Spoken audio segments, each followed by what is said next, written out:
আজকের এই ভিডিওটা অতি গুরুত্বপূর্ণ। দেখা মাত্র প্রত্যেকটা বাংলাদেশী নাগরিক এটা ভিডিওটা শেয়ার করে দিবেন, কারণ আমি যে তথ্যগুলো দিচ্ছি। একদিকে যখন ইরান এবং ইসরায়েলের বিতর্কিত একাধিক বিষয় আমাদের সামনে এসছে, ঠিক তখনই অজিত দোভাল গেলেন চীন সফরে। যে খবর আন্তর্জাতিক স্তর বিভিন্ন মাধ্যমে বিভিন্ন রকম ভাবে আমাদের সামনে প্রস্তুত করেছে। আমি এই সফর নিয়ে তিনটে এমন বিষয় আপনাদের সামনে তুলে ধরবো যা দক্ষিণ এশিয়ার পলিটিক্সে অত্যন্ত গুরুত্বপূর্ণ। এবং অজিত দোভালের সাথে চীন এবার যেরকম সহযোগিতার আশ্বাস দিল, তা কিন্তু বাংলাদেশের জন্য, অন্তত মোহাম্মদ ইউনূসের জন্য খুব একটা ভালো খবর আগামী ভবিষ্যতে কিন্তু নিয়ে আসবে না।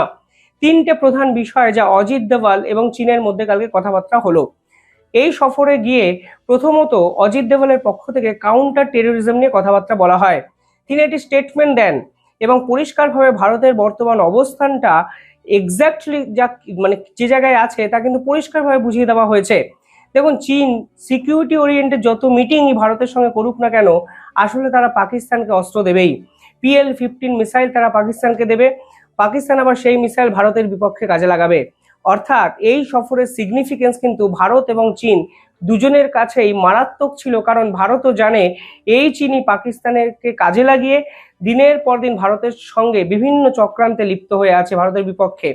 পাশাপাশি ভারতবর্ষ এটাও জানে, যদি চীনের সঙ্গে আমি সহাবস্থান ঠিকঠাকভাবে রাখতে না পারি, তাহলে কিন্তু আন্তর্জাতিক স্তরে আমেরিকা ভারতকে গিলে খাওয়ার চেষ্টা করবে। পাশাপাশি পুতিন এই মুহূর্তে চান চায়না এবং ভারত যেন একসঙ্গে কাজ করে, ব্রিক্স কান্ট্রিগুলো যেন একত্রে থাকে। এমনকি আমেরিকার দাদাগিরি যদি ভাঙতে হয়, তাহলে দক্ষিণ এশিয়ায় অন্তত ভারত এবং চীনের একসঙ্গে থাকাটা ইম্পর্টেন্ট। অর্থাৎ চীনেরও দরকার ভারতকে, ভারতেরও দরকার চীনকে। সেই প্রেক্ষাপটে দাঁড়িয়ে অজিত দোভাল সবার আগে কি কথা চীনে গিয়ে বলে জানেন? বলেন double standard game should be end.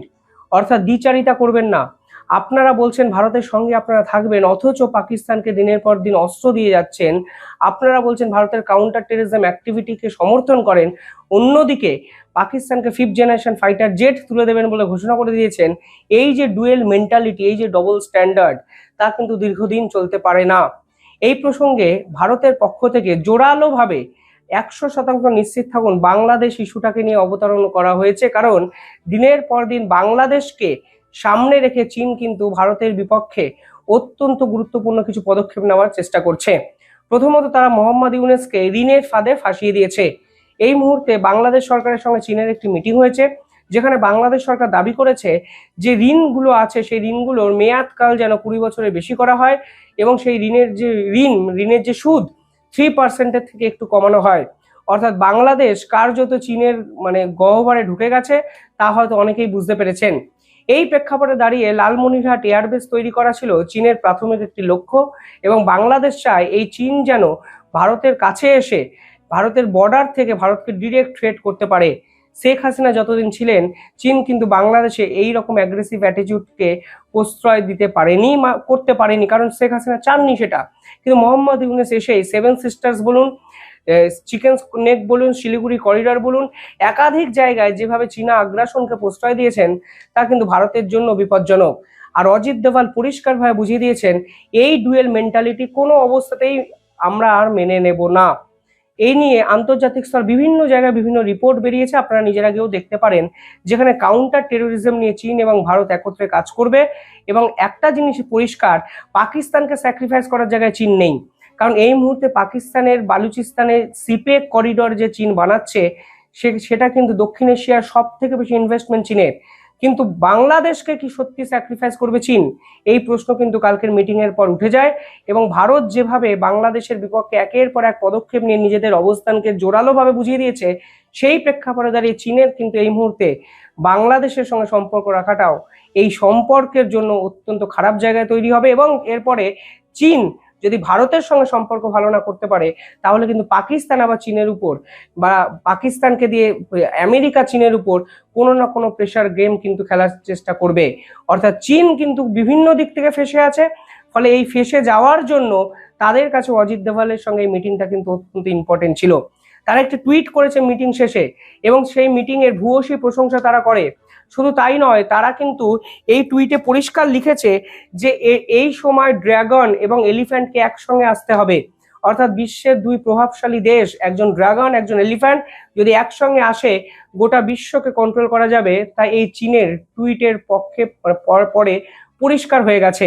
অর্থাৎ ভারত যেভাবে বাংলাদেশের উপর অ্যাগ্রেসিভলি একাধিক সিদ্ধান্ত এই মুহূর্তে নিয়ে চাপিয়ে দিয়েছে, যেখানে গঙ্গা চুক্তিও হবে কি হবে না একটা বড় বিতর্কের কেন্দ্রবিন্দুতে এসে পৌঁছেছে, ঠিক সেই জায়গায় ভারতকে টপকে বাংলাদেশের উপর আর বাজি ধরা হয়তো চীনের পক্ষে সম্ভব হবে না। কারণটা খুব পরিষ্কার, বাংলাদেশের এই সরকার যদি কালকে না থাকে তাহলে চীনের লং টার্ম জিওপলিটিক্যাল প্ল্যানে বাংলাদেশ কিন্তু আর আসবেই না। ফলে এই মুহূর্তে পাকিস্তানকে সমর্থন হয়তো চীন করতে পারে, কিন্তু যদি বৃহত্তর প্রেক্ষাপটটা ভাবতে হয় তাহলে অজিত দোভালও জানেন এই মোহাম্মদ ইউনূসকে সরানোটা ইম্পর্টেন্ট। কারণ সীমান্তে দুদিক দিয়ে যেরকম ভাবে অশান্তকর বিভিন্ন পরিস্থিতির মুখোমুখি ভারতবর্ষকে হতে হচ্ছে, তা ভারতবর্ষের সিকিউরিটির জন্য অত্যন্ত বিপজ্জনক। সেখানে আরো একাধিক কথাবার্তা হয়েছে যা বিভিন্ন ইন্টারন্যাশনাল মিডিয়ায় কিন্তু আমাদের সামনে প্রকাশিত হয়েছে। কেন আমি বলছি কথা, কারণ এখানে আরো ইন্টারেস্টিং যে বিষয় তা হলো আমেরিকার সঙ্গে চীনের বর্তমান সম্পর্ক এতটাই খারাপ জায়গায় চলে গেছে যে চীন এই মুহূর্তে ভারতের সঙ্গে ব্যবসা বাণিজ্য উন্নত করতে চাইছে। চীনের এখন একটাই লক্ষ্য, ভারতের বাজারের অ্যাক্সেস, যা ভারতবর্ষ কিন্তু এখনো চীনকে দেয়নি। অর্থাৎ অ্যাক্সেস দেবে কি দেবে না সেটাও কিন্তু চীনের উপর ভীষণ মাত্রায় প্রভাব ফেলবে ভবিষ্যতে। যদি ভারতের অ্যাক্সেস তারা পায় তাহলে তাদের ব্যবসা বাণিজ্য কিন্তু সাস্টেনেবল জায়গায় যাবে, না হলে কিন্তু তাদেরকে বিকল্প কিছু খুঁজতে হবে, তা তারা নিজেরাও জানে। আর এই মুহূর্তে যদি আমেরিকার দাদাগিরি থামাতে হয়, অন্তত ট্রেড ওরিয়েন্টেড দাদাগিরি যদি থামাতে হয়, তাহলে চীনেরও প্রয়োজন বর্তমানে ভারতের ব্যবসা বাণিজ্যের এই মার্কেট এবং ভারত এবং চীনের মধ্যে ব্যবসা বাণিজ্যের সম্পর্ক উন্নত করা প্রয়োজন। পাশাপাশি পুতিন এই সফরের পর একটা অত্যন্ত ইন্টারেস্টিং স্টেটমেন্ট দিয়েছেন। তিনি সরাসরি বলেছেন তিনি নিজে চান রাশিয়া, চীন এবং ভারত একত্রে কাজ করুক। অর্থাৎ ডোনাল্ড ট্রাম্পের আসার পর আমেরিকা জিওপলিটিক্যাল স্ট্র্যাটেজিতে যেরকম আনপ্রেডিক্টেবিলিটি দেখা গেছে, তা চীন, রাশিয়া এবং ভারত কেউ ভালোভাবে মেনে নিচ্ছে না। দেখুন, ডোনাল্ড ট্রাম্প যে কথাবার্তাগুলো বলেন এক এক সময় এন্টারটেনিং মনে হয়, কিন্তু এন্টারটেনমেন্টেরও তো কোথাও একটা সীমা থাকা উচিত। একজন আমেরিকার মতো প্রেসিডেন্ট হয়ে একজন ব্যক্তি যদি বালখিল্য কথাবার্তা বলে হাস্যরসের যোগান আন্তর্জাতিক স্তরকে দেন, তাহলে তো তাকে কেউ সিরিয়াসলি সত্যিই নেবে না। যেমন চীন এখন নিচ্ছে না, যেমন পুতিন এখন নিচ্ছেন না। ফলে সেই প্রেক্ষাপটে দাঁড়িয়ে আমেরিকার এই আনপ্রেডিক্টেবিলিটির বদলা হিসাবে শক্তিশালী জোট গঠনই যে একমাত্র উপায়, তা কিন্তু পুতিন পরিষ্কারভাবে বুঝিয়েছেন। এবং পুতিনের এই বার্তার পর চীন এবং ভারত একত্রে কাজ করার একটা অত্যন্ত ভালো জায়গা কিন্তু তৈরি হলো কালকে অজিত দোভালের সঙ্গে চীনের এই মিটিং এর পর। দুপক্ষই খুশি, কিন্তু বাস সাধবে সেই পাকিস্তান এবং বাংলাদেশ সম্পর্ক। আমি আবার বলছি, পাকিস্তানকে তারা স্যাক্রিফাইস করতে পারবে না, কারণ অলরেডি পাকিস্তানকে ডমিনেট করার জায়গায় চলে যাচ্ছে ডোনাল্ড ট্রাম্প।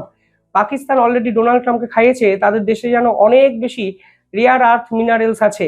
ফলে ডোনাল্ড ট্রাম্প গ্রিনল্যান্ডে চেয়েছিলেন, মানে ঝাঁপিয়ে পড়েছিলেন, গ্রিনল্যান্ড উনি পাননি। ফলে পাকিস্তানকে উনি ঝাঁপিয়ে পড়ে গিলে খেতে চাইছেন। আপনারা দেখেছেন আসিফ মুনিরও দুদিন আগে চিফ মার্শাল হয়ে আমেরিকা সফরে গেছিলেন এবং ডোনাল্ড ট্রাম্প তার অত্যন্ত ভালোভাবে আদর যত্ন করেন। কিন্তু বাংলাদেশকে সঙ্গে রেখে চীনের কি সত্যি কোনো লাভ হবে? বাংলাদেশ কোনো জায়গার করিডোর নয়, বাংলাদেশ কোনো জায়গার ইনভেস্টমেন্ট প্ল্যানের মধ্যে আসতে পারে না। এমনকি বাংলাদেশের ফরেন ইনভেস্টমেন্টও প্রায় শূন্যর জায়গায় চলে গেছে। ফলে বাংলাদেশটাকে স্যাক্রিফাইস করার জায়গায় কিন্তু চীন যাচ্ছে। কারণটা খুব স্পষ্ট, কারণ পুতিন রাশিয়া এবং চীন এবং ভারতকে নিয়ে এক শক্তিশালী জোট গঠন করতে চেয়েছেন, এবং তা গোটা বিশ্বের বর্তমান দাবি যদি ডোনাল্ড ট্রাম্পের এই আনপ্রেডিক্টেবল অ্যাটিটিউডের পাল্টা দেওয়া যেতে হয় বা পাল্টা দেওয়া যায়। পাশাপাশি এবছর এসসিও সামিট কিন্তু হবে চীনে। এই এসসিও সামিটে নরেন্দ্র মোদী যাবেন কি যাবেন না সেটা কিন্তু এই মুহূর্তে সব থেকে বড় প্রশ্ন। আগের বছর এসসিও সামিট আপনাদের হয়তো মনে আছে পাকিস্তানে হয়েছিল, যেখানে জয়শঙ্কর নিজে গেছিলেন। ফলে এই বছর এসসিও সামিটে প্রধানমন্ত্রী নরেন্দ্র মোদী যাবেন এবং এরপরে ভারত এবং চীনের সম্পর্ক আরো ভালো হবে কি হবে না সে নিয়ে কিন্তু অনেক প্রশ্ন আন্তর্জাতিক স্তর ইতিমধ্যেই তুলতে শুরু করেছে। দেখুন, এসসিও সামিটের আগেই কালকে আরো একটা ঘোষণা করা হয়েছে, যেখানে বলা হয়েছে জয়েন্ট ইনফরমেশন অপারেশন একে অপরকে শেয়ার করবে চীন এবং ভারত। জয়েন্ট ইনফরমেশন মানে এই দেশের তথ্য, ইন্টেলিজেন্স তথ্য ওই দেশকে দেবে, এই দেশের তথ্য ওই দেশকে দেবে। বাস্তবে কতটা সম্ভব আমি জানি না, কিন্তু বাংলাদেশ ওরিয়েন্টেড সেভেন সিস্টার্স এবং শিলিগুড়ি করিডোরের তথ্য চীন এবং ভারত একে অপরকে দেবে, তা কিন্তু কালকের এই মিটিংয়ে পরিষ্কার হয়ে যায়। কারণটা খুব স্পষ্ট, যেমন পাকিস্তানের তথ্য ভারতকে এরা দেবে না। এরা বাংলাদেশের সন্ত্রাসবাদী আক্রমণকে থামানোর জন্য তারা ভারতকে তথ্য দেবে, কারণ এটা তারা দেখাতে পারবে তারা কাউন্টার টেরোরিজমের এগেনস্টে আছে ভারত এবং চীনের যে চুক্তি হয়েছে সেই চুক্তিকে মান্যতা দিচ্ছে এবং একই সঙ্গে দক্ষিণ এশিয়ায় ভারত এবং চীন একত্রে কাজ করতে চাইছে। ফলে পুরোটাই একটা ডিপ্লোম্যাটিক গেম এবং ডোনাল্ড ট্রাম্পের বিপক্ষে একটা শক্তিশালী জোট গঠনের বার্তা, এবং এর জন্যই হয়তো আন্তর্জাতিক স্তরে সমস্ত মিডিয়া এই পুরো অজিত দোভালের সফরটিকে কালকে কভার করলেন, একাধিক তথ্য আমাদের সামনে নিয়ে এলেন এবং সব মিলিয়ে দক্ষিণ এশিয়ার পলিটিক্সের নতুন এক খেলা যে সৃষ্টি হলো কালকে তা পরিষ্কারভাবে কিন্তু বোঝা যাচ্ছে।